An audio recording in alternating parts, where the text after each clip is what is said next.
Küsi endalt igal hommikul, kas see, mida ma täna plaanin teha ja mul kavas on see, mis mind tegelikult ka õnnelikuks teeb.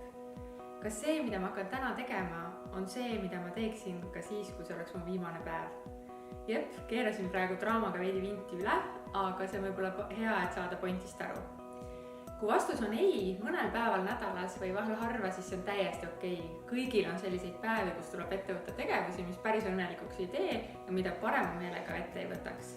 Kui aga rohkem kui pooltel päevadel on vastus ei ja see kestab pikemat aega, siis on see märk sellest, et tuleks tööalaselt midagi muuta.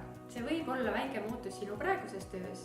See võib ka olla see, et vajadus on tõesti töökohta vahetada. Väiksemate või suuremate muudatuste ettevõtmine on juba eraldi teema, aga teadvustamine on juba pool võitu. Seega, küsi endalt, kas see, mida sa täna teed ja homme on plaanis teha, on need asjad, mis sind tegelikult õnnelikuks teevad.